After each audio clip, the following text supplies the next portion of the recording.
अब सीरियस हो जाओ, है ना। तो बताओ, जब हम अभिलेख की साक्ष्य पढ़ रहे थे मौर्य काल के, तो हमने 8 शिलालेख पढ़े जो वृहत हैं। कौन कौन से? सहबाजगढ़ी, मानसहरा, धौली, जौगढ़, एरागुड़ी, सोपारा, गिरनार और कलशी। इसी तरह से कुछ लघु शिलालेख थे जिनके नाम क्या क्या हैं?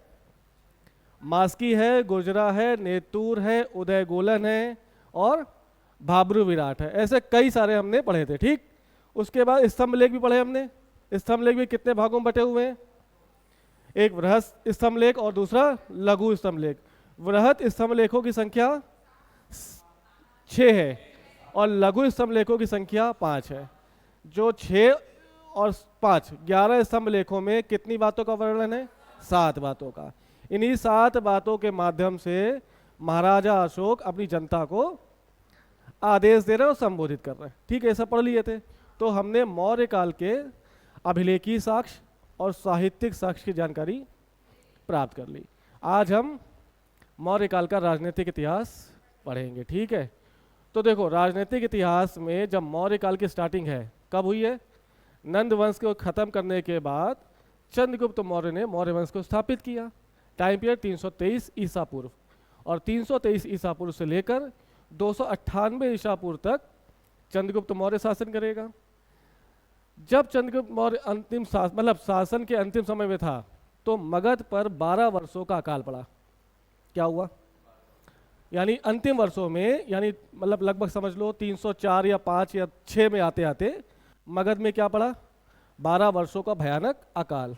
उस अकाल से परेशान होकर, उस अकाल से द्रवित होकर, जनता को मरता हुआ देखकर चंद्रगुप्त मौर्य ने अपना सिंहासन त्याग दिया और उसका बेटा सिंहसेन, जो बिंदुसार के नाम से जाना जाता है, वो गद्दी पर बैठ गया। और चंद्रगुप्त मौर्य अपने जैन गुरु भद्रबाहु के साथ श्रावण बेलगोला चले गए और वहाँ पर संलेखना विधि से अपना प्राण त्याग दिए। संलेखना विधि एक जैनियों की एक विधि है जिसमें व्यक्ति पानी नहीं पिएगा, खाना नहीं खाएगा और तब तक ऐसा करता रहेगा जब तक उसके प्राण पखेरु नहीं हो जाते। यानी it is a type of suicide. वर्तमान में सुप्रीम कोर्ट ने संलेखना विधि को बैन कर दिया है, ठीक है। तो संलेखना विधि से चंद्रगुप्त मौर्य ने अपने प्राण त्याग दिए। 298 ईसा पूर्व में चंद्रगुप्त मौर्य का बेटा बिंदुसार, जिसका सिंहसेन उपाधि है, जिसकी अमित्रघात उपाधि है, वो गद्दी पर बैठेगा और 273 ईसा पूर्व तक शासन करेगा। 273 ईसा पूर्व में मौर्य वंश का सबसे प्रतापी, सबसे विद्वान, सबसे कुशल शासक गद्दी पर बैठेगा, जिसका नाम महान अशोक। यही वो अशोक है जिसके नाम के आगे क्या लगा? महान। विश्व में 3 ऐसे राजा हैं, या आज तक 3 ऐसे राजा हुए हैं जिनके नाम के आगे ग्रेट शब्द लगा है। पहला सिकंदर, दूसरा अशोक और तीसरा अकबर। आज तक 3 लोगों के अलावा किसी नाम के आगे महान की उपाधि नहीं हुई। तो महान था, क्यों महान था, ये सब चर्चा आज की जाएगी। तो एक एक करके चंद्रगुप्त मौर्य, फिर उसके बाद बिंदुसार, फिर उसके बाद अशोक, और अशोक के बाद धीरे धीरे जो उत्तरवर्ती मौर्य साम्राज्य के शासक थे, उन्होंने मौर्य साम्राज्य को अपने हाथों से निकलने दिया। और वृहद्रथ 184 ईसा पूर्व तक आते आते जो मौर्य वंश का अंतिम शासक है, जिसका नाम क्या है? वृहद्रथ, उसके शासनकाल में उसका सेनापति पुष्यमित्र शुंग उसकी हत्या करके एक नए राजवंश की स्थापना कर देगा, ठीक है। तो ध्यान से रहना क्लास में, ये तीनों के बारे में बहुत सारे क्वेश्चन बनेंगे और तीनों के बारे में कई सारे क्वेश्चन पूछे जा चुके हैं, ठीक है। एक एक करके ले आते हैं। पहला, चंद्रगुप्त मौर्य। टाइम पीरियड क्या था? यानी मौर्य साम्राज्य के संस्थापक और 298 बीसी तक, ठीक है। तो पहले सुनो फिर लिख लेंगे। चंद्रगुप्त मौर्य के बारे में, उसके वंश कौन है, उसका परिवार कौन है, इसके बारे में हमें जानकारी नहीं मिलती। हालांकि ये बताया जाता है कि इस व्यक्ति का जन्म पाटलिपुत्र में हुआ था। पाटलिपुत्र में जन्म होने के बाद जब वो थोड़ा बड़ा हुआ तो अपने माता पिता से बिछड़ गया। क्या हुआ? बिछड़ गया। बिछड़ने के बाद ये भाई साहब पाटलिपुत्र से निकले और विंध्याचल की पर्वतों में रहने लगे। ऐसे में इनका देख रेख, इनका लालन पालन पोषण किसी मौर्य वंश के लोगों ने किया। मौर्य मतलब जो मोर पालते हैं, इस वजह से इसको क्या कहा जा रहा है। हालांकि इसके वंश की अभी जानकारी हमारे पास नहीं है। तो पालन पोषण इधर चल रहा था, कहाँ पर, विंध्याचल पर्वत में। और ये वही समय है जब धननंद ने मगध की जनता पर टैक्स ज़्यादा लगा दिया है। ऐसे में मगध की जनता क्या हो रही है, परेशान हो रही है। इस परेशानी से बचाने के लिए चाणक्य साहब कहाँ जा रहे हैं, धननंद के दरबार में, और इनसे कह रहे हैं कि भाई साहब आपने टैक्स जो बढ़ाया उसको कम कर दो। ऐसे में धननंद इनकी बेइज्जत करके, इनको खूब बेइज्जत करके इनको दरबार से भगा देगा और चाणक्य मगध से होते हुए कहाँ पहुँचेंगे, विंध्याचल पर्वत। विंध्याचल पर्वत में इनको एक लड़का दिखेगा जो राजकीलम नामक खेल खेल रहा था। ये राजकीलम का खेल मतलब वो लड़का बीच में बैठा है और सभी को न्याय देने का प्रयास कर रहा है। पहली नज़र में उसको, चाणक्य को समझ में आ गया कि इस लड़के के अंदर राजा के गुण हैं। उसके घर गया, जो उसके पालन पोषण कर रहे थे, उनसे पूछा कि आप अपने लड़के को मुझे दे दो। बात हुई, सौदा हुआ और 1000 करशापड़, कितना, 1000 करशापड़। करशापड़ बोले तो चांदी का सिक्का। 1000 चांदी के सिक्के चाणक्य ने उनको दिया और चंद्रगुप्त मौर्य को अपने साथ तक्षशिला लेकर, ठीक, तक्षशिला जाने के बाद 8 वर्षों की शिक्षा चाणक्य ने चंद्रगुप्त मौर्य को दी, जिसमें तलवारबाजी, घुड़सवारी, भाला फेंक, नैतिक शास्त्र की शिक्षा, सब कुछ शिक्षा देने के बाद 8 वर्षों में चंद्रगुप्त मौर्य तैयार हो गया। बात समझ आ रही। अब चंद्रगुप्त मौर्य और चाणक्य के मध्य संबंध कैसे हैं, गुरु और शिष्य के। यदि मतलब दिल से गुरु मान लिया तो गुरु की बेइज्जती मतलब शिष्य की बेइज्जती। एक बार चंद्रगुप्त मौर्य खाना खाते हुए चाणक्य से पूछे कि सर ये बताइए, आप हमको इतनी गहरी शिक्षा, इतना गहन शास्त्र क्यों पढ़ा रहे हैं, आपका उद्देश्य क्या है हमसे। तो उन्हें बताया कि अभी नहीं, अभी पढ़ो, जब सही समय आएगा तब मैं तुम्हें खुद बता दूंगा। चलो आवन जावन में बात खत्म हो गई।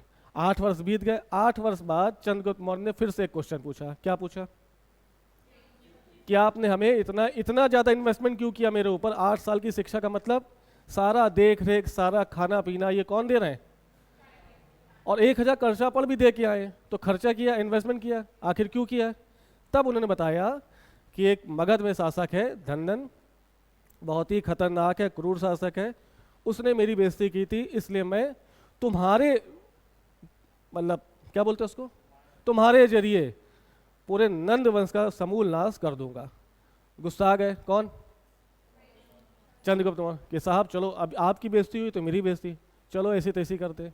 फिर से ठंडा किया किसने, चाणक्य ने। क्या कहा कि अभी टाइम नहीं है, उसके पास केंद्रीय साम्राज्य है, धननंद के पास कई लाख की सेना है, ऐसे में सिर्फ हम और तुम मिलकर धननंद को नहीं हरा पाएंगे। आपकी भावनाएं चाहे जितना उबाल मरें, लेकिन वास्तविकता क्या है, धननंद बहुत प्रतापी राजा है और हमारे पास शक्ति नहीं है, पहले अपने आप को मजबूत करो। चंद्रगुप्त मौर्य को बात समझ में आई और चंद्रगुप्त मौर्य ने शुरू में क्या किया, देखो जैसे मान लो ये भारत है कि नहीं, मगध यहाँ स्थित है ना, और वो तक्षशिला में है। तक्षशिला कहाँ, ठीक है, तक्षशिला में रहने के बाद क्या डायरेक्ट कोई मगध आ सकता था, खासकर तब जब धननंद का साम्राज्य पूरे भारत में फैला हुआ है। ऐसे में जैसे ही चंद्रगुप्त मौर्य एंटर करता, उत्तर पश्चिम के राज्य क्या चंद्रगुप्त के अंदर आने देते, तो क्या किया, अभियान किए। क्या किया अभियान, चंद्रगुप्त मौर्य ने पहले किसको हराया, उत्तर पश्चिम के राज्यों को। मेरी बात समझ आ रही है कि नहीं आ रही। और उत्तर पश्चिम के राज्यों को हराने की जो चर्चा है वो मुद्रा राक्षस में पूरी तरह से विस्तृत वर्णन के तौर पर की गई है। तो पूछा जाएगा कि चंद्रगुप्त मौर्य का पहला अभियान किसके खिलाफ है, उत्तर पश्चिम के राज्यों के। जब ये उत्तर पश्चिम के राज्यों को जीत लेगा, अपने में मिला लेगा, पैसा लूट लेगा, कौन, पैसा है इसके पास, सैनिक है, और आसपास के राज्यों का सपोर्ट भी है कि नहीं है? जब ये सब हो जाएगा तब चंद्रगुप्त मौर्य किस ओर कूच करेगा? मगध की ओर। मेरी बात समझ रहे हो? जैसे ही मगध की ओर कूच करेगा, यानी इसका दूसरा आक्रमण किसके खिलाफ? मगध में कौन? धनानंद के खिलाफ। जैसे ही मगध में प्रवेश करेगा, धनानंद का मंत्री जिसका नाम है भद्रशाल, भद्रशाल को हराकर घननंद की मृत्यु कर देगा और पहली बार एक अखिल भारतीय साम्राज्य की स्थापना हो जाएगी। कब? 323 में। मेरी बात समझ पाए? ठीक है, तो ये थे चंद्रगुप्त मौर्य। ठीक, इनका इतिहास के बारे में थोड़ा देखो तो इनका जो परिवार है इसके बारे में जानकारी है? नहीं है। परिवार व वंश के बारे में स्पष्ट जानकारी नहीं है, लेकिन हमें यह पता है कि इनका जन्म कहाँ हुआ? पाटलिपुत्र। और पाटलिपुत्र में जन्म लेने के बाद ये विंध्याचल पर्वत गए, विंध्याचल से तक्षशिला। ठीक है, सुनो, अगर कोई पूछे कि भारत का मुक्तिदाता नामक उपाधि किसकी है, तो यही भाई है। क्या नाम है इसका? इनको भारत का मुक्तिदाता की संज्ञा दी गई। याद रखना, ठीक है? भारत का मुक्तिदाता की संख्या भारत की जनता ने दी। कारण क्या होगा? दिमाग लगाओ।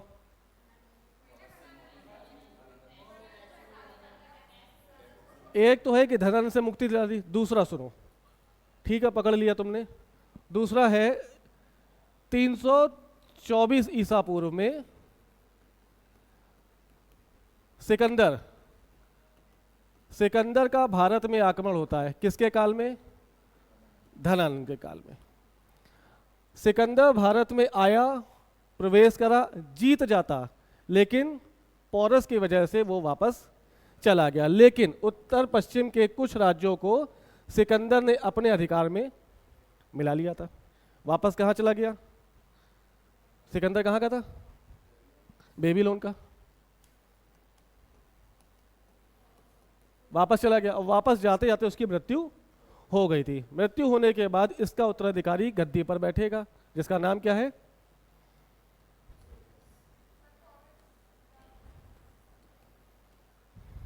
पुरु, जिसे पुरु के नाम से जानते हैं।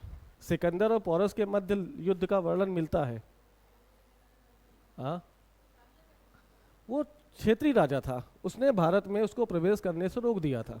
ठीक है, वापस गया, वापस जाते रास्ते में उसकी मृत्यु हो गई और बेबीलोन का नया शासक बनकर कौन उभरा? सेल्यूकस। सेल्यूकस ने जैसे ही चंद्रगुप्त मौर्य गद्दी पर बैठा,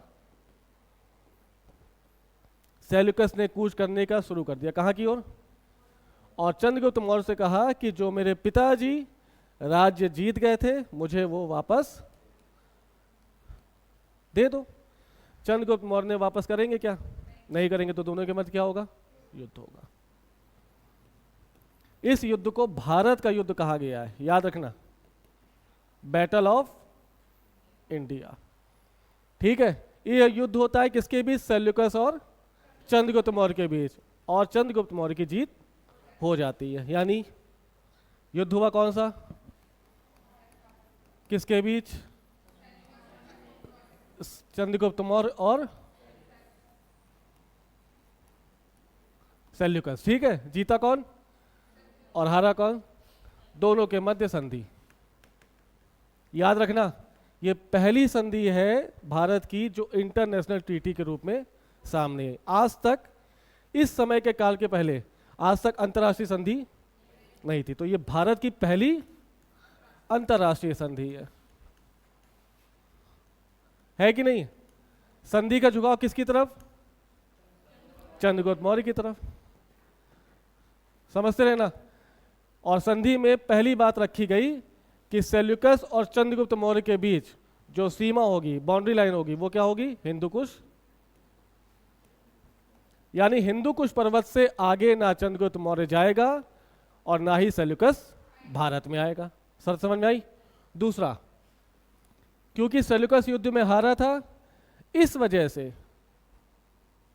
सेल्यूकस की पुत्री, सेल्यूकस की पुत्री जिसका नाम क्या है, हेलेना, हेलेना का विवाह चंद्रगुप्त मौर्य से करा देगा।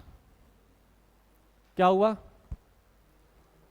पहला क्या कहा कि हिंदू कुश पर्वत हमारी सीमा रेखा के रूप में काम करेगा, सेल्यूकस हिंदू कुश पर्वत को पार नहीं करेगा और मैं हिंदू कुश पर्वत को पार करके आपके पास नहीं आऊँगा। दूसरा, क्योंकि सेल्यूकस हारा है इसलिए अपनी बिटिया को ये ब्याह देगा, किससे, जिसका नाम क्या है, हेलेना।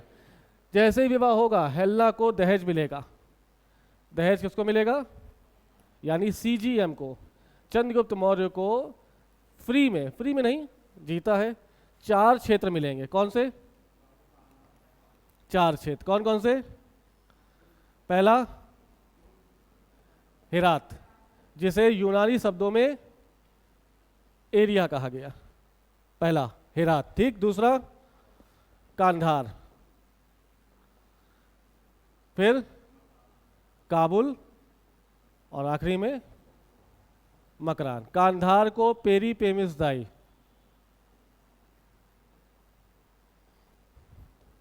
काबुल को एराकोशिया और मकरान को जेडोसिया।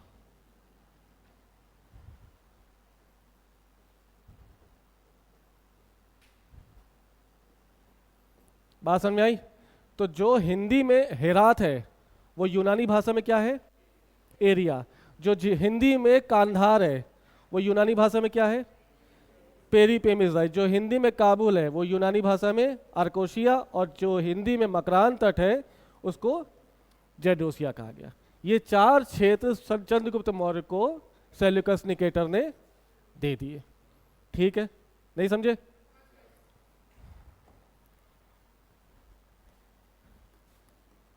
यूनानी साहित्य में जो व्यक्ति सेंड्रोकोटस है, थोड़ा समझना, थोड़ा सा, सेंड्रोकोटस, एंड्रोकोटस या सेंड्रोकोप्टस, यूनानी साहित्य में जिस व्यक्ति को सेंड्रोकोटस, एंड्रोकोटस, सेंड्रोकोप्टस कहा गया है उसे वही हमारे चंद्रगुप्त मौर्य है। नहीं समझे? तो यूनानी भाषा में चंद्रगुप्त मौर्य को किस शब्द से जाना गया? सेंड्रोकोटस, एंड्रोकोटस या सेंड्रोकोप्टस। सेंड्रोकोटस कहने वाले लोग 3 लोग, जस्टिन, स्ट्रैबो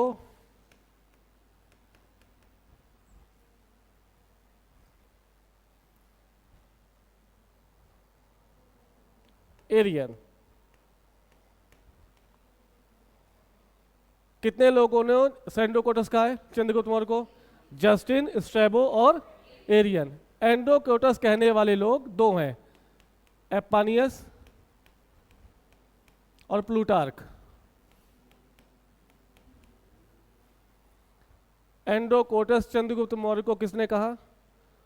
तो एपानियस होंगे या प्लूटार्क होंगे। और सेंड्रोकोप्टस कहने वाला व्यक्ति नियार्कस है।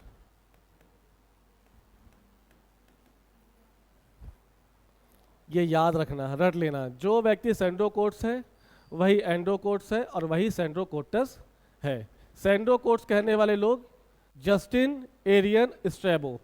एंड्रोकोटस कहने वाले लोग प्लूटार्क और एपानियस, और सेंड्रोकोप्टस कहने वाले लोग नियार्कस। ये सभी लोग किसको कह रहे हैं संबोधित? चंद्रगुप्त मौर्य को। और यही चंद्रगुप्त मौर्य किसके किसके साथ लड़ेगा? सेल्यूकस। सेल्यूकस और चंद्रगुप्त मौर्य के मध्य युद्ध हुआ है, इसकी जानकारी देने वाला सिर्फ एक इतिहासकार जिसका नाम एपानियस। बाकी सब लोग मान रहे हैं कि युद्ध नहीं हुआ बल्कि युद्ध को रोकने के लिए संधि की गई, लेकिन ये इतिहासकार ऐसा है जो कह रहा है कि दोनों के मध्य युद्ध हुआ जिसमें चंद्रगुप्त मौर्य की जीत हो गई है। तो एक क्वेश्चन जाके देखना, पूछा गया है कि किस इतिहासकार के अनुसार चंद्रगुप्त मौर्य और सेल्यूकस के मध्य युद्ध लड़ा गया? तो कौन सा? एपानियस। समझ गए? कितने क्षेत्र दिए? 4 क्षेत्र। कौन कौन से? एरिया जो हेरात है, जैडोसिया, पेरीपेमेजाई और अराकोसिया, ये 4 क्षेत्र वही है, हेरात, काबुल, कंधार और मकरान तट। रट लेना, ऐसा क्वेश्चन पूछा गया, मैच करो, सुमेल कीजिए। यूपीएससी या यूपीपीसीएस में क्वेश्चन पूछा गया, याद नहीं आ रहा किस में। एक तरफ एरिया है, अराकोसिया है, जेड्रोसिया है और पेरीपेमिसदाई है, और इस तरफ हेरात,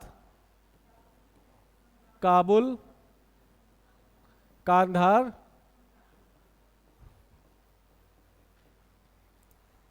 तो अगर याद रखोगे तभी मैच कर पाओगे, नहीं तो नहीं कर पाओगे। मेरी बात समझ गए? ठीक है। चंद्रगुप्त मौर्य के बाद फिर युद्ध हो गया, युद्ध के बाद क्षेत्र आदान प्रदान हो गए और शादी हो गई, हेलेना से शादी हो गई। शादी के बाद अब कुछ नहीं करेगा, अब एक पब्लिक वेलफेयर काम करेगा। ये कौन सा बताओ? चंद्रगुप्त मौर्य ने किस झील का निर्माण कराया? सुदर्शन। बस यही पब्लिक वेलफेयर काम दिखा है इसका, सुदर्शन झील का निर्माण। कहां पर है? गुजरात में। इस सुदर्शन झील का उल्लेख कहां मिला? अशोक के नहीं, रुद्रदामन का जूनागढ़ अभिलेख है ना। ये जूनागढ़ अभिलेख किस ईयर का है? 150 एडी का। अरे यार, हाँ चलो, सुदर्शन झील का निर्माण का उल्लेख किसके द्वारा, मतलब किसके द्वारा कराया गया निर्माण? और इसमें कहा है, 2 नदियां नाम नहीं याद आ रहा इस समय, 2 नदियों को जोड़कर सुदर्शन झील का निर्माण चंद्रगुप्त मौर्य ने कराया, जिसके पीछे का उद्देश्य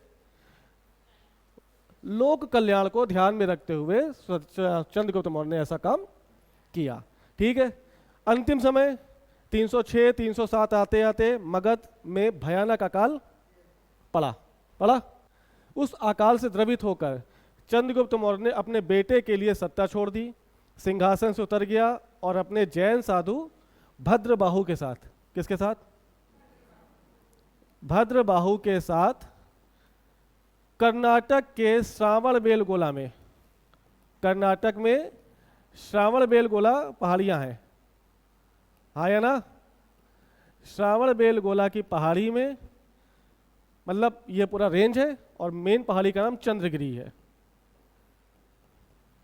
चंद्रगिरी में भद्रबाहु के साथ संलेखना विधि के तहत, संलेखना बोलो या संथारा बोलो, इस विधि के तहत चंद्रगुप्त मौर्य ने अपने प्राण त्याग दिए। कब त्यागे? 298। बात समझ में आई बात? ठीक है। इसी के काल में कौन सा राजदूत भारत आ रहा है? अरे यार, मैगस्थनीज ना। हाँ, ये पहली बार ऐसा हुआ है कि किसी के दरबार में कोई राजदूत आया, यानी चंद्रगुप्त मौर्य ऐसा पहला व्यक्ति है जिसने वैदेशिक संबंधों की शुरुआत, शादी किससे कर रहा है? कहाँ का है ये? सेल्यूकस की पत्नी। सेल्यूकस है कहाँ का है? बेबीलोन, यानी भारत का, भारत के बाहर का। तो भारत के बाहर वैदेशिक संबंधों की नींव रखने वाला ये पहला आदमी, हाँ या ना? इस वैदेशिक संबंधों को और ज्यादा प्रबल इसका बेटा बिंदुसार बनाएगा, जिसको पुराणों में सिंहसेन के नाम से जाना गया। ठीक है। 298 से लेकर 273। कौन सा शासक? मौर्य वंश का दूसरा शासक।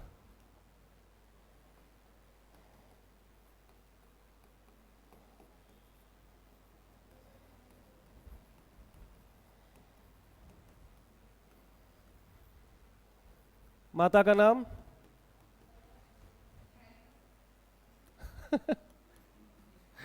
ये राजा हैं, बहुत शादियां करेंगे, हेलेना ही से नहीं होंगे, दुर्धरा। पिता का नाम? अरे पिता तो चंद्रगुप्त मौर्य बोल रहे यार। ठीक है।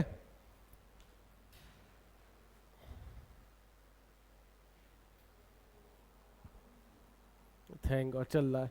पिता का नाम चंद्रगुप्त मौर्य और माँ का नाम दुर्धरा। 16 शादियां की थी इसने, ठीक है। कितनी शादियां? हाँ, बिंदुसार ने 16 शादियां की थी और 101 बच्चे हुए थे। तो हर एक मतलब पत्नी से 6-6 के 7-7 के करीब बच्चे हुए, ठीक है। अब सुनो, जिस वैदेशिक संबंध की शुरुआत चंद्रगुप्त मौर्य ने की थी, अच्छा इसकी उपाधि देख लो। जैसे चंद्रगुप्त मौर्य की उपाधि कौन सी है? चंद्रगुप्त मौर्य की उपाधि क्या है? भारत का मुक्तिदाता। उसके नाम सेंडोकोटस, एंडोकोटस, सेंडोकोप्टस। सेंडोकोटस कहने वाले कौन लोग हैं? Strabo, Arrian, Justin. Sandrocottus Nearchus और एंडोकोटस एपानियस और प्लूटार्क। नहीं समझे? इसी तरह से इसके भी कुछ नाम हैं।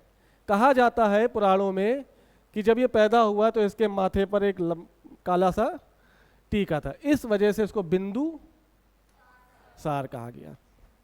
बिंदु सार का मतलब समझे? जब ये पैदा हुआ तो इसके काले कलर का तिल था या टीका था, जो भी कहो, तो जिसकी वजह से इसको बिंदुसार कहा गया। इसकी उपाधि पुराण में या हाँ, पुराण में इसकी उपाधि अमित्र घात है।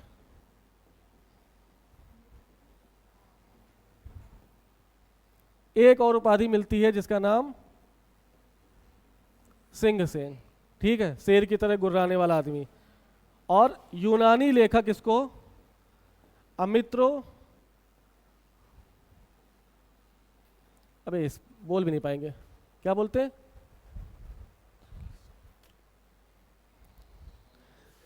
हाँ, अमित्रोकेटस, अमित्रोकेट्स। यूनानी अभिलेख बिंदुसार को अमित्रोकेट्स के नाम से जानते हैं। पुराण में अमित्रघात और सिंहसेन के नाम से इसको जाना गया। अमित्रघात का मतलब मित्र, अमित्र, ऐसे लोग जो बिंदुसार के दोस्त नहीं है उनको क्या कर देगा। तो बहुत ही क्रूर शासक था बिंदुसार, ठीक है। बिंदुसार ने अब देखो इसके क्या किया, शादी वादी करेगा और वैदेशिक संबंधों को काफी व्यापक रूप से बढ़ाने का प्रयास करेगा। क्यों? ताकि उसका साम्राज्य सुरक्षित रह सके। तो ध्यान देना, मैगसनीज जैसे चंद्रगुप्त मौर्य के दरबार में आया कि नहीं आया, वैसे ही पूछा जाता है कि बिंदुसार के दरबार में कौन आया और किसने भेजा। तो बिंदुसार के दरबार में 2 राजदूत आए। पहला भेजा सीरिया के शासक एंटियोकस ने, ये राजा है, और जो दूत है उसका नाम है डेरियस। नहीं समझे? तो बिंदुसार के दरबार में आने वाला पहला विदेशी कौन है? किसने भेजा? सीरिया का शासक एंटियोकस, ठीक है। एंटियोकस राजा है और आने वाला दूत का नाम डेरियस है। जब ये आएगा तो बिंदुसार से बात होगी, किसकी?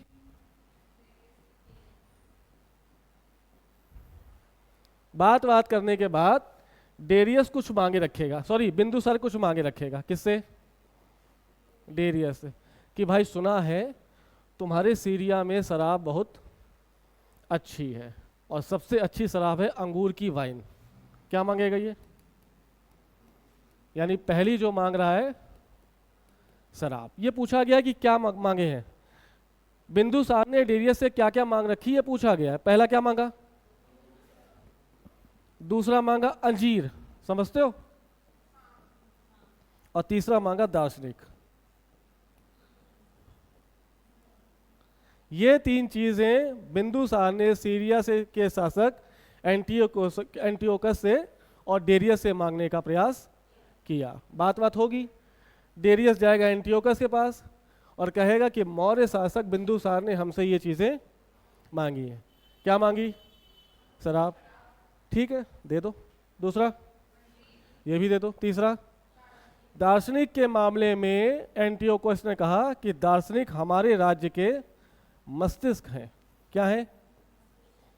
दार्शनिक हमारे राज्य के दिमाग हैं और दिमागों का आदान प्रदान हम नहीं करते। तो डेरियस ने कहा अगर नहीं देंगे तो गुस्सा आ जाएगा, गुस्सा आ जाएगा तो आक्रमण कर देगा। तो एंटियोकस ने कहा कुछ भी हो लेकिन हम इस चीज़ की खरीद फरोख्त नहीं करेंगे। डर था लेकिन बिंदुसार ने अटैक नहीं किया। मेरी बात समझ गए? पक्का? ऐसा क्वेश्चन अगर मान लो पूछा जाए कथन और कारण से, कथन एक कि बिंदुसार ने शराब, अंजीर और दार्शनिक, फिलोसफर मांगे। फिलोसफर नहीं पता, दार्शनिक।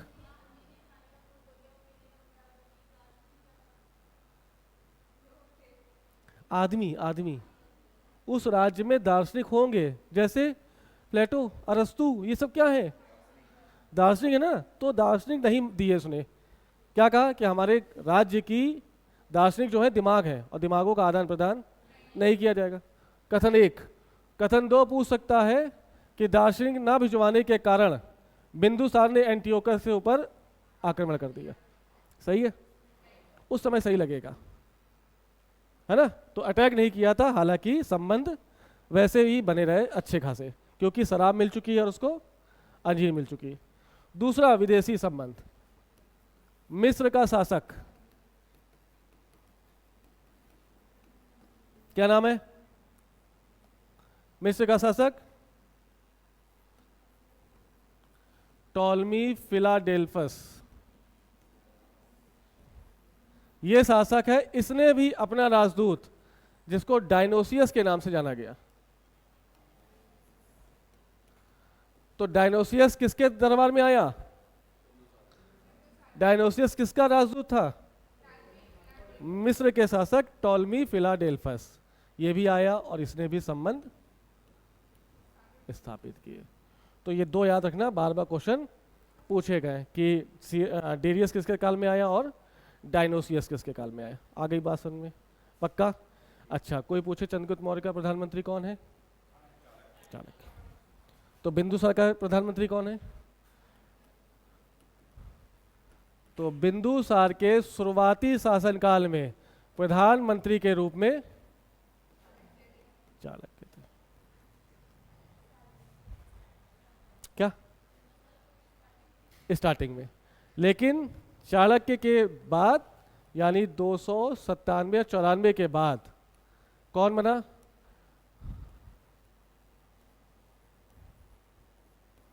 खल्लाटक बिंदुसार का प्रधानमंत्री बना। तो चाणक्य के बाद प्रधानमंत्री बनने वाला व्यक्ति खल्लाटक। बिंदुसार के दो प्रधानमंत्री, पहले शुरुआती दशकों में चाणक्य और अंतिम दशकों में। समझ में आ गया? बिंदुसार के काल में दो विद्रोह हुए। कहां पर? तक्षशिला में। पहली बार जो विद्रोह हुआ वो वहां की जनता ने किया। तक्षशिला में कितने विद्रोह हो रहे हैं? दो। पहली बार जो विद्रोह हुआ किसने किया? जनता द्वारा किए गए विद्रोह को शांत करा दिया। किसने? बिंदुसार के लड़का, जिसका नाम क्या है? सुसीम। ये अशोक का बड़ा भाई है।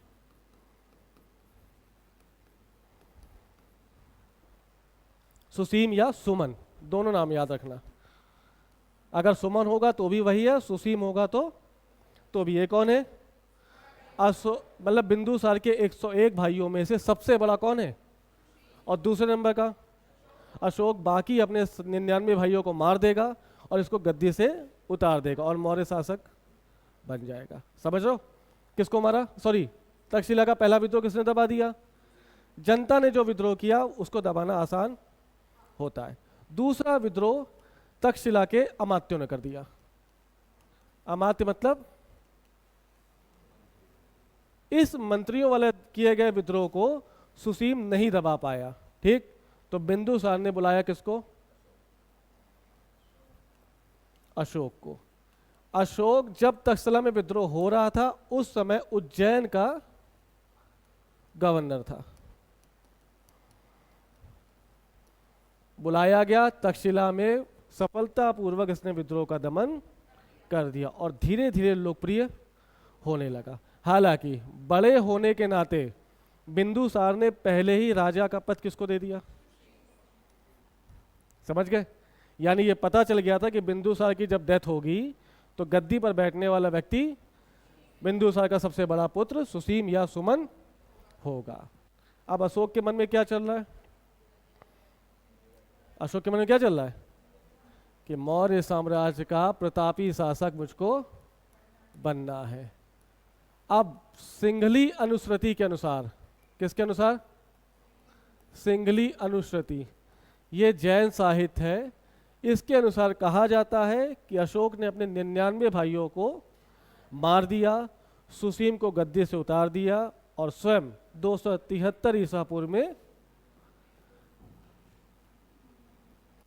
मौर्य वंश का शासक बन गया। आ गई बात समझ में? तो तक्षशिला में 2 विद्रोह किसके शासनकाल में हुए? पहला जनता द्वारा किया गया विद्रोह और दूसरा, तो जो जनता द्वारा किया गया विद्रोह था उसको शांत करना आसान था और सुसीम इस कार्य में सफल हो गया। लेकिन तक्षशिला में दूसरा विद्रोह वहाँ के मंत्रियों ने कर दिया। ऐसे में मंत्रियों द्वारा किए गए विद्रोह को सुसीम नहीं दबा सका, तो बिंदुसार ने किसको आमंत्रित किया? अशोक। अशोक उस समय कहाँ का गवर्नर था? जाके देखो, तक्षशिला के विद्रोह को दबाते समय अशोक कहाँ का गवर्नर था? ये पूछा गया है या नहीं, ये तभी पता चलेगा जब आप, और वो तुम लोग देख नहीं रहे हो। ठीक है, आत्मनिरीक्षण करना जरूरी है। किसने कहा ये बात? आत्मनिरीक्षण करना जरूरी है, ये बात किसने कही?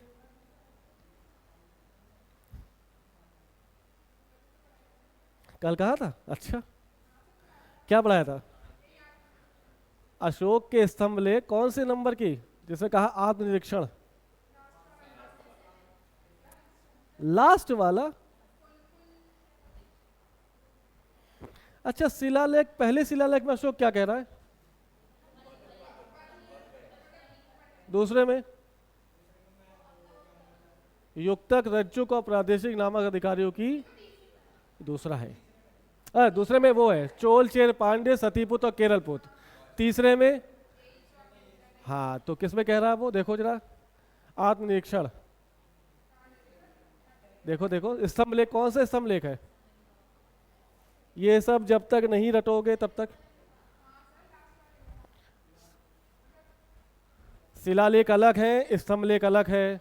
शिलालेखों की संख्या 14 है, स्तंभ लेखों की संख्या 7 है। ये कंफ्यूज करेगा नहीं होना है।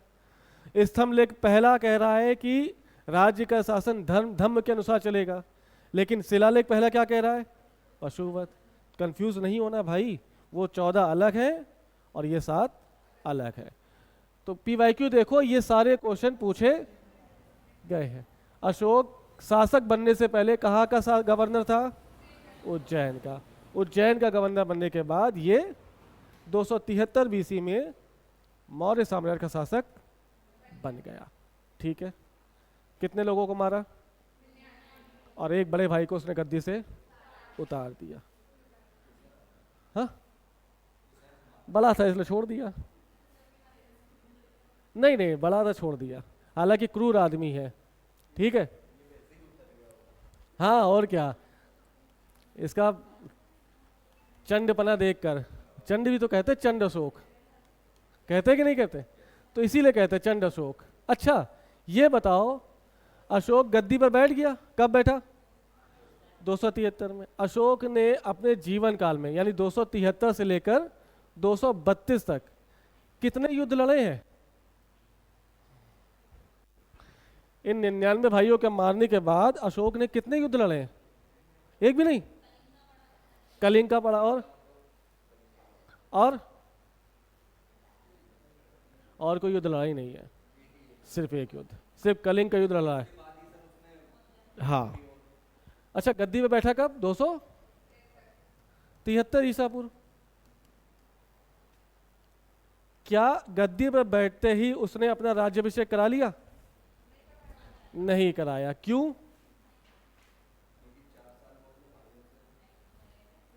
नहीं, भाइयों को मार के गद्दी बैठ रहा है सर। 4 साल नहीं लगेंगे मारने में, वो गद्दी में बैठने से पहले मार देगा। बताओ, ये पूछा गया क्वेश्चन, राज्याभिषेक कब कराया?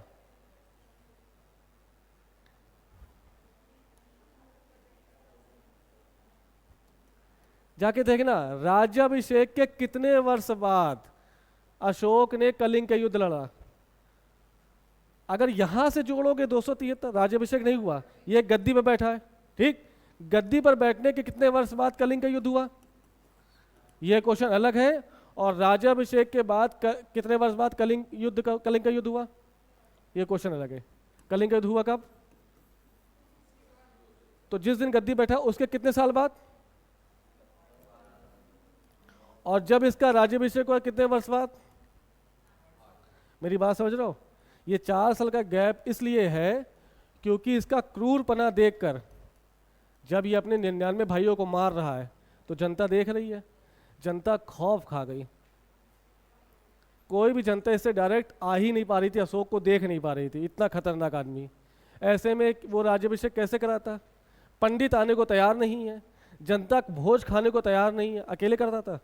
इसलिए उसने 4 साल वेट किया और कल्याणकारी कार्य किए और जनता के मन में विश्वास जगाया कि देखो भाई, जो हुआ सो हुआ, हम आपका कोई बुरा नहीं करेंगे।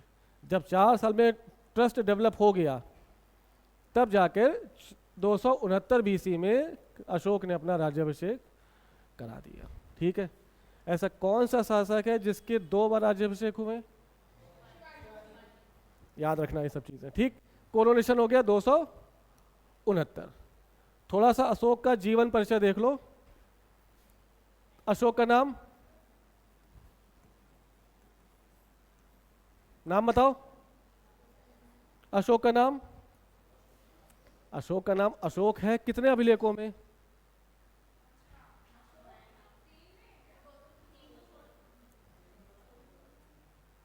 कहाँ पढ़ाई चल रही है, क्या हो रहा है? अशोक को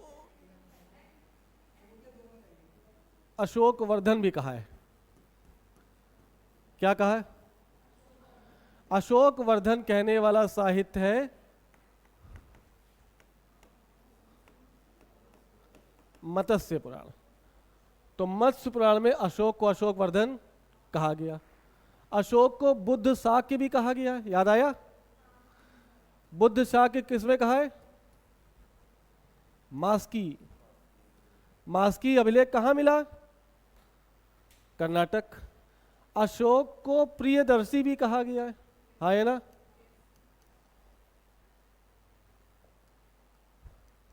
देव नाम प्रियदर्शी कहा गया है। ये कहाँ कहा गया?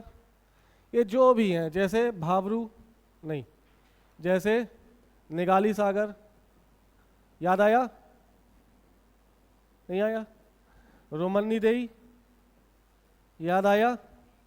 नहीं आया? जितने भी अभिलेख हैं उसमें अधिकतर अभिलेखों में अशोक को देव नाम प्रियदर्शी के नाम से जाना गया। अशोक का एक अन्य नाम कहां पर?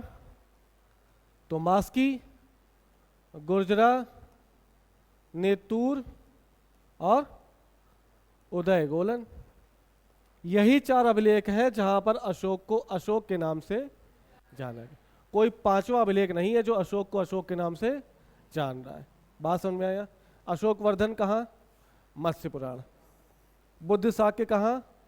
मास्की। प्रियदर्शी देवनाम प्रिय कहाँ? जहां भी आ जाए।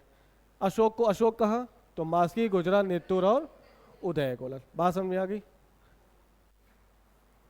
माता जी, अशोक की माता का नाम सुब्रदांगी। पिता लाहौल भगवान बिंदुसार। पत्नी कितनी पत्नी है? 3। पहला देवी, दूसरा कारुआकी और तीसरा एक और पत्नी है, कोई याद करके बताओ जल्दी से। देवी हैं, कारुवाकी हैं, कोई नाम बताओ जल्दी से भाई।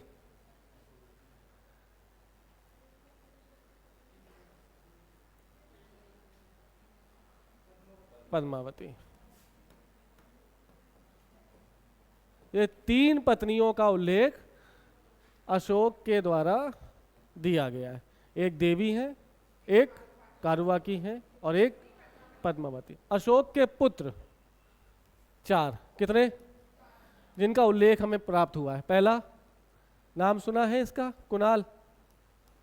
नहीं सुना होगा। इसका नाम सुना? महेंद्र। महेंद्र सुना? जालौक और संप्रति। ये 4 लड़के हैं किसके? अशोक के, जिनका उल्लेख हमें प्राप्त हुआ। याद रखना, जालौक जो है, जालौक का उल्लेख करने वाला सिर्फ एक साहित्य है, कल्हड़ की रास तरंगिणी। बस जालौक नामक पुत्र का उल्लेख सिर्फ एक साहित्य कर रहा है, कौन सा? कल्हड़ की रास तरंगिणी। ये कल्हड़ कौन है? ये कश्मीर का इतिहास बताने वाले इतिहासकार हैं। इन्होंने कश्मीर का इतिहास बताया। क्या नाम है उनका? कल्हड़। कितने बच्चे? 4। कौन कौन से? अरे तो पुत्री का अभी कहा, पुत्र में पुत्री घुसेड़ दे, ठहर जाओ। और इनकी 2 पुत्री, एक संघमित्रा और दूसरी चारु। ठीक है, ये 6 तो हमारे जानने में आए, बाकी कितने हो क्या पता। इनका उल्लेख मिला है, ठीक है, पक्का। अशोक जब बौद्ध धर्म में परिवर्तित कब हुआ? कलिंग के युद्ध के पास। कलिंग के युद्ध से पहले अशोक किस धर्म को मानने वाला था? शैव। याद रखना, यानी अशोक जो है वो शैव उपासक है बिफोर बैटल ऑफ कलिंगा। इस बात की जानकारी भी कल्लड़ महोदय की रास तरंगिणी दे रही है। तो अगर कलिंग के युद्ध के पहले अशोक का धर्म पूछो तो शैव, और कलिंग के युद्ध के बाद अशोक का धर्म। आ गई बात समझ में? 61 में कलिंग का युद्ध, बैटल ऑफ,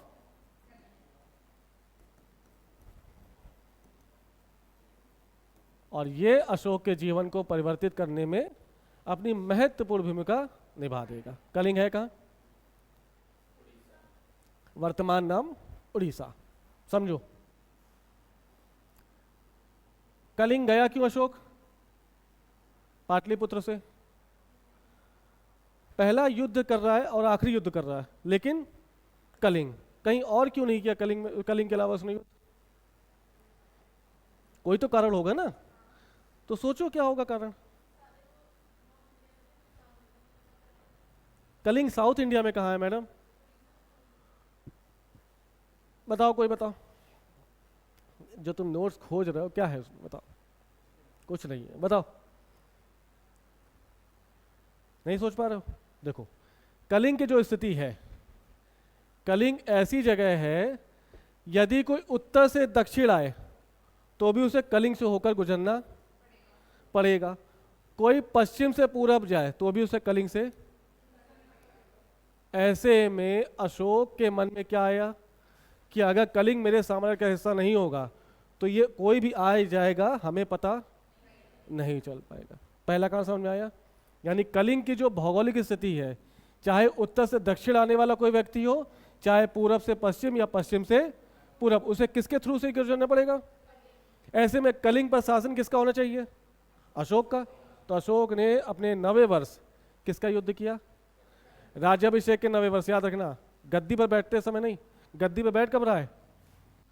273, और राज्याभिषेक तो 269 के 90 वर्ष या 8वें वर्ष किसका युद्ध करेगा वो? कलिंग का। पहला कारण समझ गए। दूसरा कारण, अपनी सेना को ज्यादा बलशाली बनाने के लिए उसको किस चीज की आवश्यकता होगी?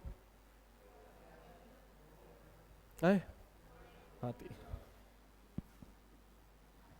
और उड़ीसा के जंगल हाथियों से भरे हुए थे। उड़ीसा जीतता तो उसकी सेना में भयानक हाथियों की संख्या में वृद्धि तो इन दो कारणों से अशोक ने किसका युद्ध किया? हुआ युद्ध कब हुआ? 261। 1 लाख लोग मारे गए। कितने लोग? और 1.5 लाख लोग कैदी किए, बंदी बनाए गए। ऐसे में खून खराबा देखने के बाद कहा जाता है कि वो भेरी घोष से कहाँ आ गया? धम्म घोष में परिवर्तित हो गया। अर्थात अब वो हिंसक नहीं है बल्कि अहिंसक है। यानी कलिंग युद्ध के बाद उसका हृदय परिवर्तन हो गया। समझ में आ गई बात? पक्का? अब जब इसका अहिंसा में मन लगेगा तब ये क्या करेगा? बौद्ध धर्म की ओर अपना रुख करेगा। तो इसमें 3 क्वेश्चन बनेंगे। पहला सुनो, कलिंग किसको देखकर बौद्ध धर्म की ओर आकर्षित हुआ? आंसर अलग होगा। क्या कहा हमने? कलिंग किसको देखकर बौद्ध धर्म की ओर आकर्षित हुआ? इसका आंसर अलग। अशोक बौद्ध धर्म को किसको देखकर बौद्ध धर्म की ओर आकर्षित हुआ? ये पहला क्वेश्चन। दूसरा, अशोक को बौद्ध धर्म प्राप्त करने के लिए या बौद्ध धर्म एक्सेप्ट करने के लिए किसने प्रेरित किया? ये दूसरा क्वेश्चन। और अशोक ने बौद्ध धर्म की शिक्षा किससे ली? ये तीसरा क्वेश्चन। समझ गए? तो पहली बार जब ये अपने घर पे रहता था, ये अशोक है, ये बाउंड्री का एक खिड़की है और खिड़की के सामने इसका बड़ा भाई कौन? सुसीम रह रहा है। सुसीम का एक बेटा है जो अशोक का भतीजा है, जिसका नाम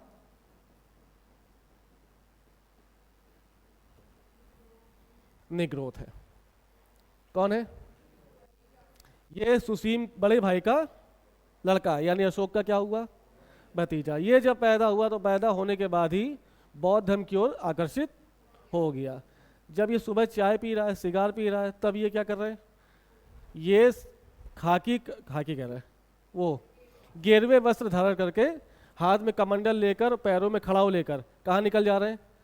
भिक्षामी दे, भिक्षामी दे, भिक्षामी दे। तो सुबह सुबह जब ये देखते थे निग्रोध को तो पूछते, क्या है भाई यार, कितना बढ़िया, कितना आकर्षक चेहरा है इसका, कितने बढ़िया कपड़े, ये क्या करता है? तो फिर मोगली पुत्र तिस, कौन? ये कौन है? ये तीसरे बौद्ध संगीति के अध्यक्ष है। इन्होंने बताया कि ये बौद्ध धर्मी है, ये सुबह से लेकर शाम तक भिक्षा मांगता है और शाम को घर आता है, बहुत आराम से सोता है। तो यार हमको भी दिलाओ, हमें भी बौद्ध शिक्षा से प्राप्त कराओ। तब मोगली पुत्र तिस कहेंगे कि रुको, हम एक व्यक्ति को बुलाते हैं जिसका नाम, और ये उपगुप्त आपको पूरी तरह से बौद्ध धर्म में शिक्षित कर देगा। ठीक है? तो देखकर प्रभावित होने वाले व्यक्ति कौन है? निग्रोध। निग्रोध को देखकर प्रभावित हुआ। मोगली पुत्र तिस ने उसको बौद्ध धर्म प्राप्त करने की प्रेरणा दी और शिक्षा किसने दी? उपगुप्त। समझ गए मेरी बात? तो उपगुप्त से शिक्षा प्राप्त करके अशोक हमेशा के लिए बौद्ध धर्म को एक्सेप्ट कर लेंगे। आ गई बात समझ में? नहीं आई? पक्का? लिख लिया? चलो, अब इसके बाद क्या बताया? हो गया खत्म। बस अशोक की डेथ के बाद 273 से 232, इसके बाद मतलब 61 के बाद उनका क्या मन हो गया? अब युद्ध नहीं करेंगे ना, युद्ध नहीं करेंगे तो क्या करेंगे? बौद्ध धर्म का प्रचार प्रसार। अपने लड़कों को, खुद को, कई सारे दोस्तों को और अमात्यों को ये किस काम में लगा देंगे कि जाओ और हमारे बौद्ध धर्म का प्रचार करो, यानी धम्म का प्रचार प्रसार करो। अब ये लगातार धम्म यात्राएं करेगा। कौन? हाँ या ना? तो ये पूछा गया है कभी कभी कि पहली यात्रा जो 10वें वर्ष की उसने, राज्याभिषेक के 10वें वर्ष अशोक ने बोध गया की यात्रा की। ये याद रख लेना। राज्याभिषेक के 10वें वर्ष अशोक कहाँ जा रहा है? बोध गया। ये याद रखोगे। राज्याभिषेक के 12वें वर्ष अशोक सारनाथ जा रहे हैं, और राज्याभिषेक के 20वें वर्ष अशोक लुम्बिनी वन की यात्रा कर रहे हैं। तो ये अब यात्रा ही चल रही है। कलिंग के युद्ध के बाद इन्होंने पूरी तरह से अहिंसात्मक हो गए और सिर्फ बौद्ध धर्म या अपने धर्म का प्रचार प्रसार करने लगे। अभिलेख लिखवाने लगे, जो जिसकी चर्चा हम स्तंभ लेख लिखवाने लगे। गुफाओं को काटकर बौद्ध भिक्षु भिक्षुणियों को रहने की व्यवस्था कराने लगे। नहीं समझे? और धम्म के कारण अशोक महान बन गया।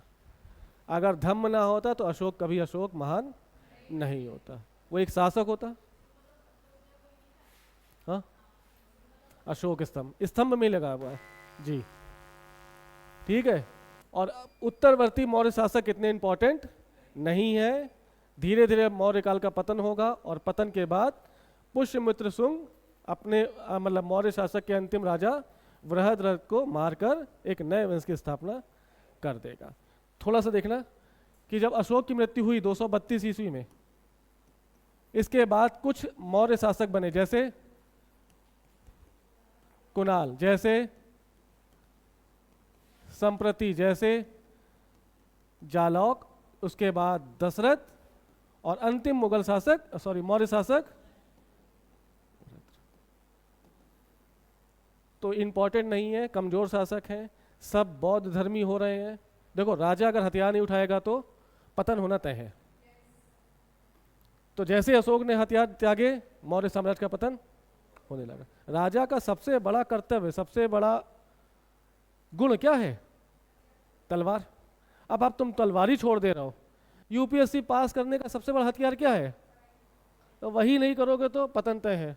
जैसे अशोक का पतन हुआ वैसे, समझे मेरी बात? ये सब उत्तरवर्ती मौर्य शासक है। और बृहद्रथ 184 ईसा पूर्व में इसी का सेनापति पुष्यमित्र शुंग इसकी हत्या कर भारत में एक नए साम्राज्य को स्थापित कर देगा, जिसका नाम है शुंग वंश। तो ये था थोड़ा सा राजनीतिक इतिहास। क्या क्या देखा? 2 मिनट का रिवीजन कर लो। हमने चंद्रगुप्त मौर्य देखे हैं, बिंदुसार देखे हैं, और अशोक को देखा। चंद्रगुप्त मौर्य शासक का पहला शासक, जिसका टाइम पीरियड 323 से लेकर 298 BC। इसके समय काल में, यानी इसके वंश का इतिहास हमें प्राप्त नहीं है। ये किस वंश का था, किस वंश का नहीं था, हमें नहीं पता। गद्दी पे बैठने के बाद इसने क्या किया? अपने साम्राज्य स्थापित करने के लिए इसने इंटरनेशनल अफेयर्स बनाए, ठीक है। और इंटरनेशनल अफेयर्स के क्रम में पहली बार सेल्यूकस के साथ इसने युद्ध किया। इस सेल्यूकस के साथ हुए युद्ध का वर्णन करने वाला कौन इतिहासकार? एपानियस। एपानियस ही एक ऐसा इतिहासकार है जो युद्ध की बात कर रहा है। युद्ध के बाद सेल्यूकस ने अपनी पुत्री हेलेना का विवाह करा दिया और चंद्रगुप्त मौर्य को 4 प्रांत दहेज में दे दिए: हेरात, एरिया, जेड्रोसिया, अराकोशिया और पेरीपेमिसदाई। इसके बाद चंद्रगुप्त मौर्य जब अंतिम समय में आया तो मौर्य साम्राज्य पर यानी मगध पर एक भयानक अकाल पड़ा। उस अकाल से द्रवित होकर चंद्रगुप्त मौर्य ने अपनी सत्ता त्याग दी और बिंदुसार को गद्दी पर बैठाकर कहाँ चला गया? कर्नाटक के श्रावण बेलगोला की पहाड़ियों पर। श्रावण बेलगोला की पहाड़ियों में एक चंद्रगिरी की पहाड़ी है। यहाँ पर उसने संलेखना प्राप्त किया और खुद को खत्म कर लिया। अब बिंदुसार गद्दी पर बैठा तो बिंदुसार की माता का नाम दुर्धरा है और पापा का नाम चंद्रगुप्त मौर्य है। इनकी कितनी पत्नियां हैं? 16 पत्नियां और 101 पुत्र हैं। इन 101 पुत्र में सबसे बड़ा पुत्र सुसीम है और दूसरे नंबर का पुत्र अशोक है। बाकी 99 भाइयों की बात हमें नहीं पता ही नहीं है, क्या करोगे। बिंदुसार के काल में 2 तक्षशिला के विद्रोह हुए। पहला तक्षशिला का विद्रोह दबा दिया सुसीम के द्वारा, लेकिन दूसरा जो विद्रोह हुआ वो अमात्यों द्वारा किया गया। इसको सुसीम नहीं दबा पाया, तो बिंदुसार ने उज्जैन से अशोक को बुलाकर तक्षशिला के विद्रोह को दबा दिया। ठीक है। जिस वैदेशिक संबंध की शुरुआत चंद्रगुप्त मौर्य ने की थी उसको और प्रबल किसने बना दिया? बिंदुसार ने। और बिंदुसार के काल में 2 राजदूत भारत आए, एक सीरिया से आया और एक मिस्र से। एंटियोकस ने, जो सीरिया का शासक था, उसने किसको भेजा? डायमेकस को। और डायमेकस से बिंदुसार ने 3 चीजें मांगी, शराब, अंजीर और दार्शनिक।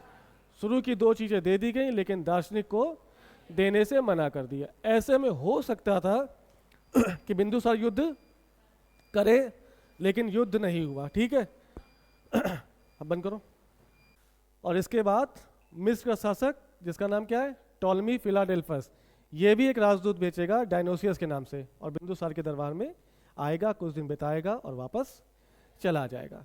बिंदुसार के बाद मौर्य साम्राज्य का सबसे प्रतापी राजा अशोक गद्दी पर बैठा। सिंघली अनुश्रुति, जो एक जैन धर्म है, वो क्या कह रहे हैं कि अशोक ने अपने 99 भाइयों का कत्ल करके गद्दी प्राप्त की थी और सुसीम को गद्दी से उतार दिया था। ऐसे में इतना क्रूर शासक होने के कारण उसका राज्याभिषेक 4 साल बाद किया गया, क्योंकि जनता और उनके बीच ट्रस्ट इशू थे।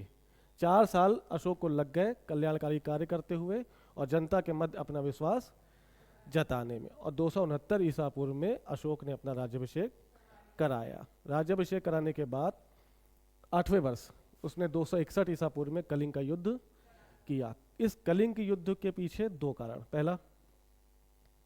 पहला इसकी भौगोलिक स्थिति, कि चाहे उत्तर से दक्षिण आओ या दक्षिण से उत्तर जाओ, पूरब से पश्चिम आओ या पश्चिम से पूरब जाओ, ऐसे में आपको कलिंग से होकर गुजरना पड़ेगा। दूसरा, उड़ीसा के जंगल हाथियों से भरे हुए थे। उन हाथियों को पाने के लिए अशोक ने कलिंग का युद्ध किया। जैसे युद्ध हुआ, युद्ध में 1 लाख लोग मारे गए, 1.5 लाख लोगों को अशोक ने बंदी बना लिया। इससे क्या हुआ? उसका हृदय में परिवर्तन आ गया और वो भेरी घोष से धम्म घोष को अपना लेगा। ठीक है, निग्रोथ जो सुसीम का लड़का था और अशोक का भतीजा था, सबसे पहले प्रकार से प्रेरणा देने का काम इसने किया और बौद्ध धर्म की ओर आकर्षित होना लगा अशोक। ठीक है, जैसे ही आकर्षित हो रहा था निग्रोध के कार्यों से, कौन आया? मोगली पुत्र तीस ने कहा कि चलो कोई बात नहीं, आप भी बौद्ध धर्म एक्सेप्ट कर लो।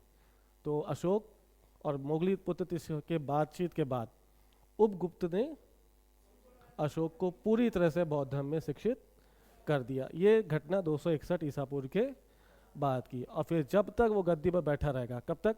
232 ईसा पूर्व तक। वो क्या करेगा?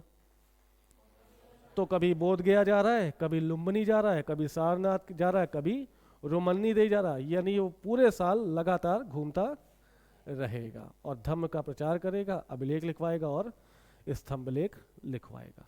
ठीक है, जैसे इसने तलवार छोड़ी, मौर्य साम्राज्य का पतन शुरू हो गया। ऐसे में जो उत्तरवर्ती मौर्य शासक हैं वो कमजोर हैं, बौद्ध धर्म की ओर वो मतलब सभी बौद्ध धर्मी हैं, अहिंसा का पालन कर रहे हैं। अहिंसक अगर होगा तो राजा नहीं होगा, राजा होगा तो, मेरी बात सुन रहे हो? ये बड़ा खराब कॉम्बिनेशन हो सकता है। आप एक तरफ, ये चीज हो ही नहीं सकती, राजा इज नेवर इक्वल टू अहिंसक। अगर राजा अहिंसक हो गया तो उसका पतन निश्चित है, और यही चीज हमें मौर्य साम्राज्य में देखने को मिली। अशोक के बाद उसका बेटा कुणाल, कुणाल के बाद संप्रति, संप्रति के बाद जालौक, जालौक के बाद दशरथ, और दशरथ के बाद अंतिम मुगल मौर्य शासक बृहद्रथ, जो 184 ईसा पूर्व में उसके सेनापति द्वारा मार दिया जाएगा और एक नए राजवंश की स्थापना हो जाएगी, जिसे हम शुंग वंश के नाम से। बाकी मिलते हैं कल। कल हम क्या करेंगे?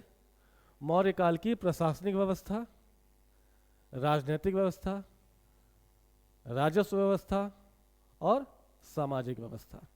ठीक है, लंबा टॉपिक है और यहाँ से ज़्यादा क्वेश्चन आते हैं। सीता क्या है? सीता अध्यक्ष कौन है? गलिका अध्यक्ष कौन है? मौर्य प्रशासन कितने भागों में बटा था? सबसे बड़ी इकाई कौन सी है मौर्य प्रशासन की? सबसे छोटी इकाई कौन सी है मौर्य प्रशासन की? है ना? तो यहाँ से क्वेश्चन बनने के चांस ज़्यादा है। बाकी मिलते हैं कल। चलो बाय।